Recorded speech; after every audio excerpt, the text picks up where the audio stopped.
Next, coming up, we have Noam Hurwitz, working Alchemy. He's the one in charge of the account abstraction at Alchemy. So I'm going to talk about supporting a modular smart contract account ecosystem. So let's welcome to the stage, Noam. Thanks. Cool. Thanks, Kieran, and thanks for everyone who's helped put BAS on for the inaugural year. Been a great time so far. Quick, before I start, who here is familiar with account abstraction? Quick show of hands. Cool. Yeah, honestly, Uri did better in covering this in 2 minutes than I will in 30 minutes, so thanks to the Starkware team. Who here is familiar with ERC 4337? Okay, still pretty good. Sweet, so yeah, we'll cover some of these concepts. We'll cover why we think they're important and what we're doing to support the ecosystem around them. So a little bit about me. I'm an engineer over at Alchemy. I've been thinking about AA for quite a while now, and we started out this initiative about 3 quarters ago. A little bit about Alchemy, if you guys aren't familiar with us, we're a Web3 developer platform. We're offering tools and services for devs to build Web3 apps. Quick where we are in terms of what we call the 9 grid. So in the same way that the operating system platformized like the core like hardware layer, cloud platforms platformize the internet layer, Alchemy helps to kind of platformize a lot of the Web3 layer for developers. Cool. So why are we here? There's a couple things that keep coming up when people talk about crypto, and a recurring theme there is UX, where it's no secret that wallet UX just generally needs to improve to onboard 1 billion users. Current solutions are pretty difficult, pretty brittle. Users get compromised a lot, and there's a very steep learning curve to get started. And you can make that a lot easier, but you compromise self-custody. And as we saw in Nick's slides earlier, self-custody matters. There's been histories of just like points of trust failures and other forms of fraud when this gets compromised. So if you guys have read recently, like Vitalik published his blog, The 3 Transitions, and it's how he thinks we'll get increased adoption on chain. The first part is the L2 scaling problem, and we've heard a lot of good talks about that so far. The second part is what he calls the wallet security transition, which is moving everyone to smart contract accounts, which is what is enabled by AA. And the third part is privacy, which you heard a lot about today as well. Cool, so quick agenda. We'll cover why AA, what AA, how AA, do it a little bit more technically, and then we'll tie it together. And when we say AA, we mean account abstraction in this context. Cool, so let's rewind to the 90s. This is kind of some snapshots from the internet in the 90s. There's a pretty rough UX. There were a lot of frauds, a lot of scams. You would download viruses 24/7. It was kind of clunky navigating around to get value out of applications that you liked. There was a famous Nobel laureate who kind of called the top, said the growth of the internet will slow drastically. Again, this is in the mid-90s. There were quote-unquote internet companies and quote-unquote real companies. The internet companies had new, exciting, and potentially unorthodox business models. They were difficult for the biggest spending consumer markets, which tended to skew older. UX was foreign and difficult. Infrastructure and scale was limited, and there were unclear legal frameworks. And contrast this with the quote-unquote real companies who sold real products with tried and true business models and had generations grow up and are familiar with their products.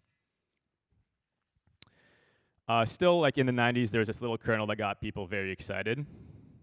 And today, you would argue that pretty much every company is an internet company. So here's like, this is from a few months ago, but a screenshot of the top 10 companies by market cap. And even if they're not explicitly internet companies, they operate on the internet and distribute their products and engage with their audience through the internet. Yeah, you have a website. Yeah.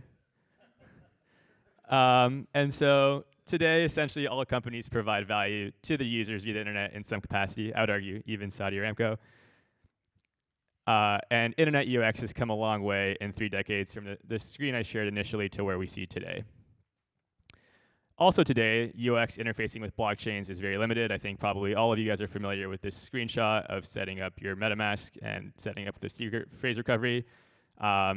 It's been funny how like after decades of research into how to store private keys that resulted in like a secure hardware, software, social stack for key management, Ethereum's like, hey, let's just like write this down on a piece of paper and store it somewhere safe. Also today, a famous Nobel laureate has called the top on crypto. Seems that it's very odd and goes exactly in the opposite of the long-term trends. And also today, there's like a very distinct difference between crypto companies and, again, quote unquote, real companies, where again, crypto companies are new and exciting and potentially unorthodox business models. They're unappealing to the biggest spending consumer markets, which again tend to skew a little bit older.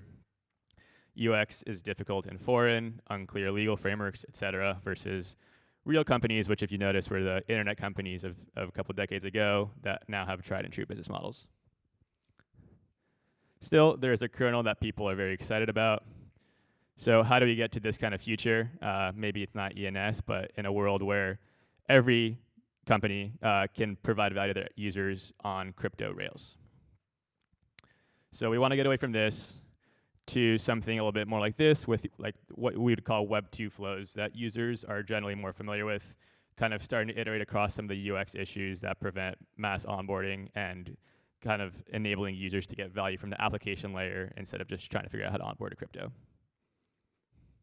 So I would argue, and if you guys take away one thing from this talk, is that we can solve a lot of these UX problems with smart contract accounts. And account abstraction is somewhat of a terrible term for the infrastructure that enables smart contract accounts. And specifically, we'll be focusing on the EVM ecosystem today. But as we heard earlier, there are ecosystems with native account abstraction already enabled.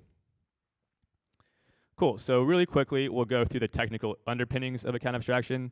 And so this is as defined in ERC 4337. It's kind of the consensus standard for account abstraction via off-chain infrastructure on Ethereum and the other EVM ecosystems. So there are two kinds of accounts. There are externally owned accounts and there are smart contract accounts.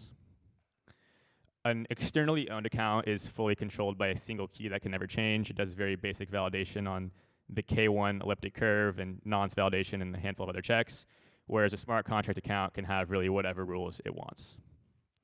So in general, it would be pretty great if we could have contract accounts instead of EOAs. But at least on Ethereum and on the EVM, all blockchain activity must be initiated by this EOA. So how do we get past that? Well, we can introduce an actor called an executor, and this executor can essentially use their EOA to kick off transactions for you. So you no longer need your EOA, you're kind of outsourcing that to some other actor. And the executor works as follows. Users say, hey, executor, please send this message to my wallet.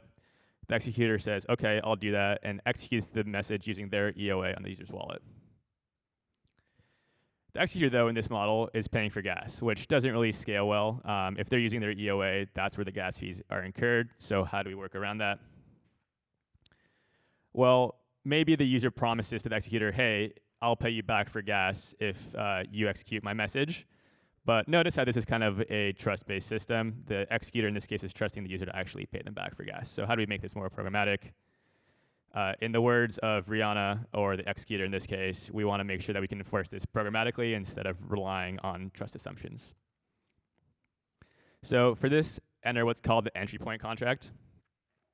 And now the entry point contract can enforce that the user pays for the executor's gas. So the way it works now is the user sends a message to the executor sends a message to the entry point, which makes sure that the user's wallet has enough gas left over to pay back the executor after executing the message, sends it to the user's wallet, which executes the message, and then reimburses the executor for gas fees. So now we have a better flow where the executor gets paid back for the gas that it spends. However, this executor, it's currently handling things for one user. Why don't we handle things for a lot of users in parallel? So maybe instead of executor, we can call this a bundler. And now we're starting to converge on some of the terminology from ERC 4337, if you guys are familiar with that. So now the flow, we have a lot of users saying, hey, please send this message to my wallet. The bundler says, okay. It bundles all of these messages and posts a transaction to the entry point, which executes on each user's respective wallet, where the entry point then reimburses the bundler for the gas fees. Cool, so we're building a bundler, and we'll cover that in a little bit more detail in a bit. Another big aspect of why we're excited about account abstraction is this improved onboarding. Uri mentioned earlier gas abstraction, and we think this is a super powerful feature where currently it's hard to get started in crypto. If you create a new wallet, it has no funds, and because you need funds to pay for a transaction, you can't just get up and get started. So how do we abstract away this from end users? There's an actor in ERC 4337 called a paymaster.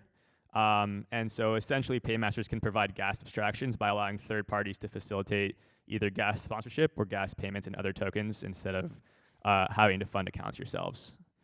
So we're writing some of these paymasters as well. Putting it all together, we have this final flow where users send their messages to the bundler. The bundler aggregates all of these users and posts a transaction to the entry point. The entry point then verifies via the paymaster that it's eligible for sponsorship and executes the message on the user's wallet, and then reimburses back the bundler for the gas fees that it paid with its EOA. So this is kind of like the ERC 4337 transaction flow today. Sweet. This was previously a GIF that didn't translate on the PDF that I was pretty excited about, but we're going to go a little bit more in depth on the bundler actor and how we've thought about building this and like what some of the future problems are. The slides up to now are pretty nice, warning that from this at least section, they're a little bit denser and more technical. Cool, so we're calling our bundler Rundler, and in part that's because we're not super great at naming things, but Rundler is a Rust implementation of a user operation bundler. It's a modular implementation that draws from Reth's design principles, if you guys are familiar with the new Ethereum client from Paradigm. It separates things into three components: the RPC module, the bundle builder module, and the mempool, where the mempool is stateful. The other two can scale horizontally statelessly. The UO mempool handles reorgs and underlying base layer. We can run it with zero copy when running in integrated mode, or if you run it across its components, you can use gRPC over component boundaries. And it uses a lot of the latest and greatest in what we're seeing in the Rust ecosystem. If you guys were at Paradigm's Rust Ethereum day yesterday, these slides will look familiar. When Rundler, so we're actually already powering some traffic with this in a managed service, and we're going to be open sourcing this binary in about 2 weeks. So you can see the checklist that we have on the right to get ready for open source. But we actually passed ecosystem-wide over 1 million user ops, which are the meta transaction for ERC 4337 ecosystem-wide. So we're seeing good increased adoption there. Where Rundler, so it's on all the non-native account abstraction EVM chains. Again, big shout out to teams like Starknet and also ZK Sync for innovating with native account abstraction in their core protocol. As we heard earlier, Starkware really only supports contract accounts. There is no concept of an EOA. And really that is an ideal end state for a lot of these networks. So how and who Rundler? We're still benchmark pending, but we have been serving live traffic. We've load tested over 1,000 reads per second, and the write path is actually constrained by the gas limits of the underlying network. So we fixed a bug last week where we were posting bundles that would try to consume more gas than Optimism enabled per block. So that is really the theoretical limit there.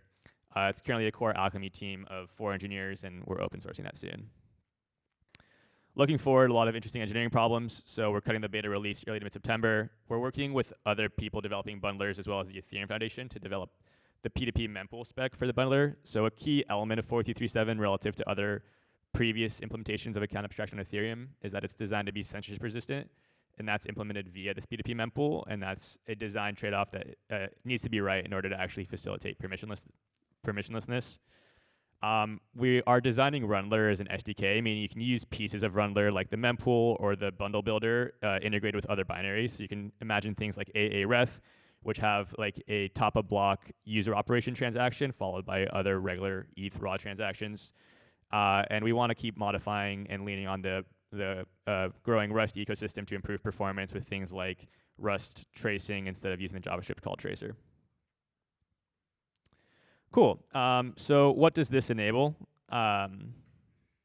We think it enables experiences more like this. So these are some of the Web 2 experiences that users have come to expect on the internet.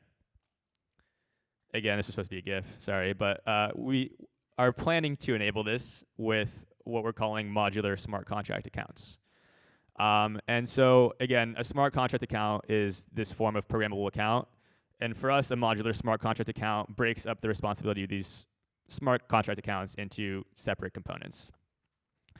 To that point, we've actually been working on an ERC for the past couple quarters for modular smart contract accounts and what we're calling plugins, which are the components that you can plug into account to get particular functionality. So we released a new version last week and have been actually collaborating with the Ethereum Foundation on this spec, and we'll be moving forward. There's a lot of compatible specs to this, including ERC 4337, which folks have been hearing about, and some new specs around how to find what plugins we can install and how to do that safely. Here's every crypto presentation as a screenshot from Vitalik. Here's my screenshot from Vitalik. But as he says, right now, it feels like I feel like we don't want to have a lot of teams independently writing complex wallet code. We want to maximize total reuse, which really is one of the main objectives for this ERC. So maximizing flexibility for dApp developers to become plugin developers while providing these constraints to minimize security risks. So we optimize for extensibility, composability, and security. We eliminate plugin developer lock-in into specific account implementations. So if there's a lot of different smart contract accounts, end users can use multiple ones, and plugin developers can address any one of those account implementations with their custom logic. And you can reduce fragmented development efforts that would be unique to particular implementations or ecosystems. So we kind of break down the walled gardens on-chain of contract accounts. A modular account, again, is defined as an account that supports the following modular functions. So there's validation functions that validate the caller's authenticity. There's execution functions that can execute any custom logic. And there's hooks that execute logic and checks before and after execution. So some examples, like execution functions might embed something around like cross-chain transfers or privacy primitives. A simple example of a hook is, hey, I have this valuable NFT in my wallet. I don't want it to be traded out of my wallet under any situation. Let me install this virtual cold storage hook that will revert the transaction if this NFT ever tries to leave my account. A lot of this architecture is now being governed by a manifest system that's loosely modeled on Android's permissioning system. So if you guys want to learn more, happy to chat about it later, but check out ERC 6900. Cool, and before the next slide, just want to do a quick buzzword bingo. We covered AA, we didn't really cover MEV. I wonder what's coming next. Oh my God, intense. So I think a lot of you guys have probably heard about intense and intent-based architecture, but we think this kind of helps facilitate a movement towards like more declarative operations on chain. So kind of circling back to my earlier example around virtual cold storage, like you can imagine a situation where an end user is like, hey, I have this valuable asset. I don't want it to leave my account. What security plugins can I install? And they can search for and install the security plugin. They don't really care about how that plugin's implemented. They just want to make sure that their NFT never leaves their account. So you can kind of think about this system where 6900 eventually facilitates a marketplace for intents by providing pre-packaged functionality like that they can go install to make sure they get the right experience on chain. Cool. So what does this enable? We think over time we'll be able to build much more custom on-chain stacks that match the application experience that developers want to provide. And you can do this in one part because account abstraction enables not just one signer, but multiple signers to the account. And you can have models where signers are bound to certain applications. So for example, you might have a signer that's only ever used in the context of an NFT marketplace. The usage of that signer is cryptographically enforced. And that signer has certain permissions of what it is and isn't allowed to do on the user's behalf on chain. So you can have spending limits. It can have an account recovery module. It can have a role-scoped signing key so that it can only ever interact with NFT contracts. You might have a different signing key for a payment process, which might leverage some cross-chain stablecoin plugin. It might require execution via hook of KYC'd credentials, and it might rely on a paymaster that enables gas fees to be paid with stablecoins. And similarly for games, you might have a separate signer that enables gas fees with the game's native ERC20 token and enables session keys so the user only has to sign transactions once every 6 hours. Cool, so tying it all together. Account abstraction, again, a little bit of a terrible name, but what is really being abstracted is the concept of the account from the protocol. So as mentioned earlier, Ethereum only supports EOAs, and account abstraction enables the support for smart contract account on Ethereum's and other EVM ecosystems. And what we're getting to is that account abstraction enables kind of the abstraction of the underlying technology. So it enables developers to provide value to their end users while abstracting away the underlying crypto rails. Essentially, we want to be able to provide experiences where end users gain value from the applications they're using, without having to be super aware of the technology that's powering it. In the same way that, for example, when you use Instagram today, you're probably not aware of what database version or engine or location you're using. You just care that, hey, here are the images I'm seeing and here are the images I'm posting. So that's kind of what we want to get to, is like a future state where all companies can provide value to their users via crypto rails in some capacity. And we think that we're on the right track to get there, and that account abstraction provides a lot of the right primitives to move to a UX that enables this behavior. So if you guys want to learn more, we have a lot of resources. You guys can check out alchemy.com/account-abstraction. I'm happy to talk about any of these topics at any time, so feel free to message me on Telegram or Twitter. But that's it for today. I'm happy to take some questions with the remaining time.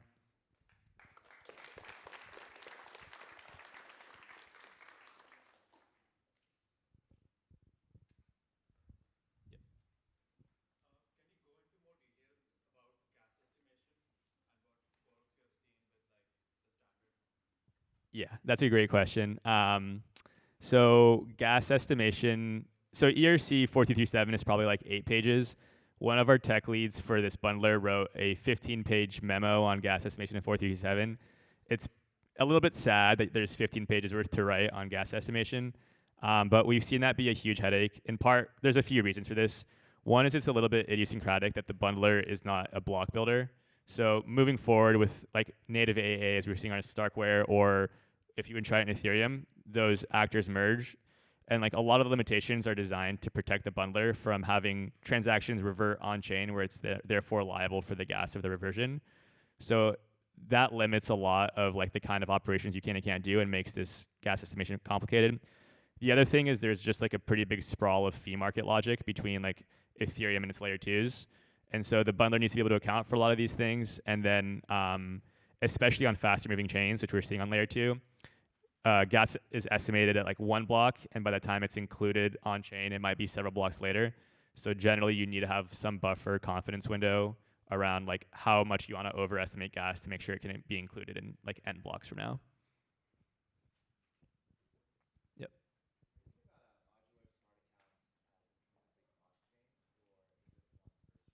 So contract accounts, you deploy a contract per chain. There's been a lot more discussion around how do you provide a unified cross-chain experience and how do you make sure that your account settings stay synced across multiple chains. So these are like a lot of open questions still in the space. Teams like Succinct and John earlier are working on some of these with light client verification across chains. And there's been talks about having kind of like a key store chain that becomes the authoritative store for like configurations across multiple networks. Yeah, he asked, the high level question was like, how does contract accounts work cross-chain, and what's the cross-chain experience like?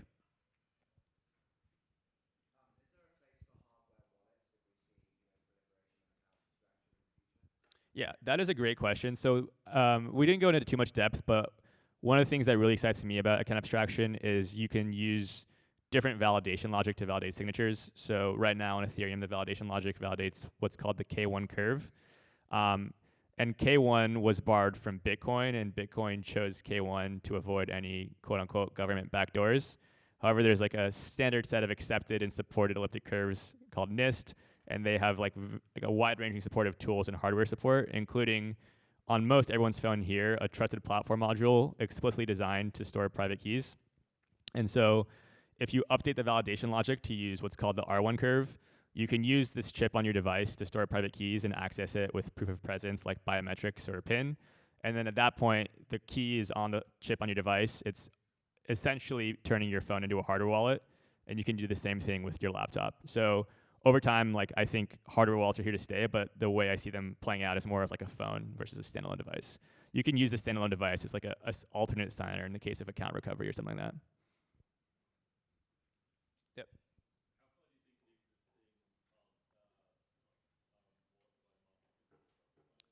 Sorry, can you say that one more time?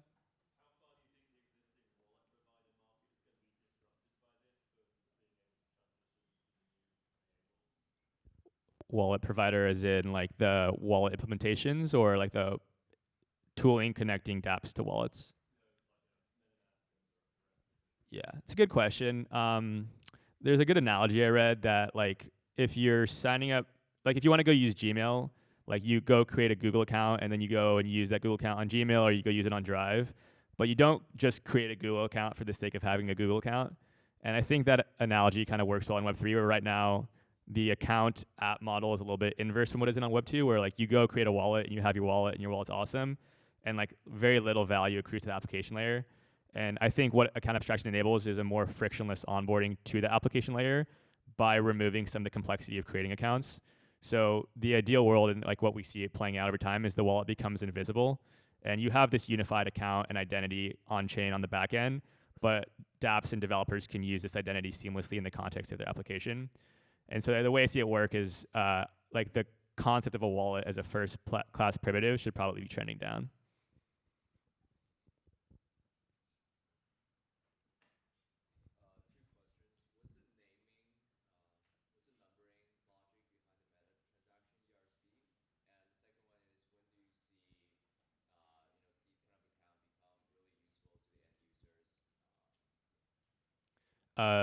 Like ERC 6900. Which ERC? Yeah. So the way ERC numbering works is it's the GitHub PR number. So it was just chance that we landed 6900. And your second question, I think we've seen contract accounts being used pretty heavily by like institutional and like the safe style multi-sigs of the world.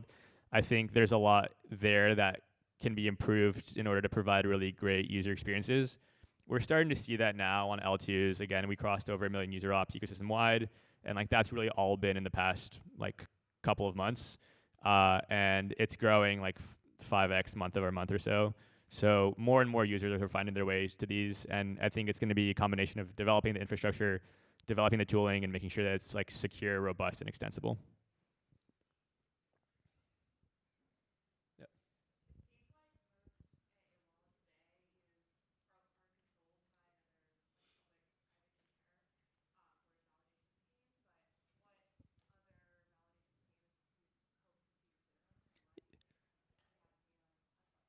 Yeah, great question. So the question was, most smart contracts are just controlled by EOAs today. Like what other validation schemes do we expect to see? So a big one that I'm excited about is what I mentioned around this R1 curve support that enables your phone to become a hardware wallet. You can essentially sign transactions with things like Face ID. Over time, other types of validation that might be interesting are like post-quantum signers, if that ever becomes necessary. So you can change the validation logic to like post-quantum secure cryptography. You can also use things like BLS signature schemes to save on gas costs. And the way that works is if enough users use a BLS scheme, the bundler can aggregate signatures across every user submitting that and just provide one signature to the DA layer, so the DA costs go down a lot.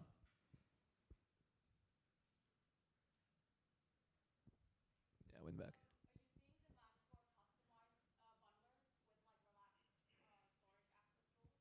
Yeah, great question. So the question was, do you see, so part of the limitations with 4337 is the bundler is like, it's kind of a frail entity. Over time, it really should be a block builder.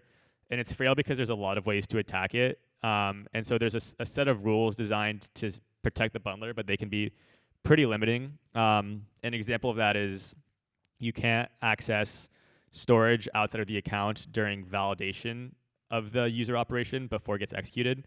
And like a reason you might want to do that is, for example, if you want to use a USDC paymaster that accesses the USDC contract code in validation. So there needs to be a way to like overcome some of these limitations to support a more general ecosystem. The proposal we have in place for that right now is that we want to be able to create what we're calling like alt mempool channels in the bundler. And so bundlers, you can define classes of risk. So a risk class might be, hey, I want to access the USDC contract during validation. And bundlers can electively subscribe to that risk. So it's still P2P. They're still propagating across the mempool. They only get these user operators if they are subscribing to that risk class, and they get compensated more for executing those UOs via higher fees. But to answer your question, yeah, there's been like multitudes of use cases that require some sort of violation of 4337.